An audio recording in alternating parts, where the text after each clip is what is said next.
دغه زموږ یتیمانانو سره امداد کوئ، بچو سره زموږ هېڅ وس نه کېږي. دا ماشومه ماشاءالله ډېره تکړه ده او د دې سبق سره ډېره خفه وه. بس چې دا کتابونه ورته اوس میلاو شو نو بس ډېره خوشحاله ده، ډېره دوا به درته کوي. بسم الله الرحمن الرحیم. ګرانو کتونکو، تاسو به یو څو ورځې وړاندې هم په دې پیج باندې یو پوسټ لیدي چې په هغې کې زموږ دغه مور یو خواست کړو چې د دوی یو یتیمه لور ده او هغه ماشومه چې کومه ده هغې 4 درجې ویلي دي. 5مې درجې کتابونه چې کوم دي هغې ته د هغې ضرورت و. هغه موږ سواتی فاونډیشن ته خواست وکړو. سواتی فاونډیشن بیا مخکې یو پوسټ شیر کړو، هغه پوسټ باندې د سعودي عرب نه یو ملګري پیسې راولېږلې. دغه کتابونه چې کوم دا و د 11,000 روپو تقریبا د 11,000 روپو دغه کتابونه و، خو هغوی موږ ته راولېږلې 15,000 روپۍ.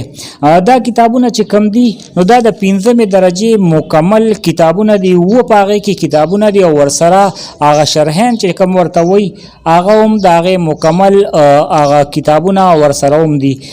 هغه ټوټل موږ دغه خپلې مور ته حواله کوو، ځکه چې زموږ هلته کومه ماشومه خور ده د هغې سبق نیمه کې پاتې کېده.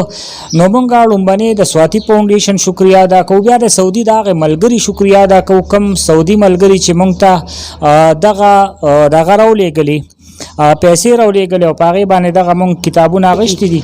انشاءالله نور کومک به م کوو همدغسې خلکو سره کوم چې علم حاصلول غواړي او کوم چې مخکې تلل غواړي او هغه د دغې پیسو د لاسه یا د خپل غربت د لاسه هغه علم سر ته نشي رسولی. نو سواتی فاونډیشن همیشه دپاره همدغې خلکو سره ولاړ دی، همدغې خلکو سره امداد کوي او همدغې خلکو سره منډه ترړه وي او بیا هم د هغې خلکو موږ شکریه ادا کوو کوم خلک چې بیا سواتی فاونډیشن سره مرسته کوي، ملګرتیا کوي. دا کم ملګري چې دغه پیسې را لېږلې وې هغوی دا وویل چې تاسو دغې ماشومې له اختر را روان دی، نو یقینا چې هغې کتابونه نشته نو د هغې د کپړو به مسله وي. نو دا کپړې چې کومې دي دا مونږ هغې له اخیستې دي، بالکل مزیدارې کپړې دي. اوس راته پته ولګېده چې زنانو کپړې ډېرې ګرانې، په 2,500 روپۍ مونږ دغه کپړې اخیستې. خور دا والا دا به زمونږ هغه بچنګې له ورکې دا د هغوی کم چپل چې دي اختر دپاره دا ورله مونږ اخیستې دي.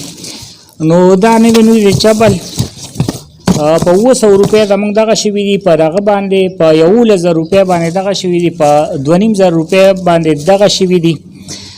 نو د مورکۍ نه به تپوس کوو چې مور څه وایي دغه سواتی فاونډیشن یا هغوی سره چا دغه ښېګړه کړې دغه منډه والې ده او دغه پیسې را لېږلې دي د هغوی په هکله څه وایي؟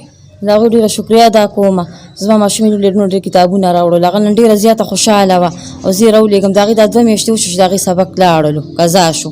بس ما دلته سوال وکړلو زما ماشومې له کتابونه او الله پاک دې له ډېرې تېرې ورکړي، والله دې ټول عمر هم کامیاب ساته چې موږ سره هم دونه امداد وکړو. زما د ماشومې سره هم وکړلو، الله پاک هم له ډېرې تېرې درکړه، الله پاک هم ټول هم کامیاب درکړه. چا له پیسې را لېږلي کړو تاسو ټول الله پاک ډېرې تېرې درکړه، الله عمر او ژوند درکړه، خدای پاک هم ټول عمر کامیاب ساته. و دغسې زموږ یتیمانانو سره امداد کوئ، بچو سره زموږ هېڅ وس نه کېږي. دا ماشومه ماشاءالله ډېره تکړه ده او د دې سبق سره ډېره خفه وه. بس چې دا کتابونه ورته اوس میلاو شو نو بس ډېره خوشحاله ده، ډېره دوا به درته کوي چې مدرسې ته ځي بیا به تاسو ته دوا کوي. دغه علم پوره کړي او کوشش داسې کوئ چې دغه خلکو ته دعا ځکه کوئ چې دغه خلک کامیاب وي نو هغه خلک به نورو خلکو سره امداد کوي. بس موږ ورته ډېره زړه د خلاصه دعا کوو او بس زما لور به مو ته ډېرې دواګانې کوي، یتیمه ده. والله پاک هم ټول عمر کامیاب او آباد ساته، والله پاک دې له ډېرې او تېرې درکړي، الله هم خوشحاله لره. ډېره مننه کوم.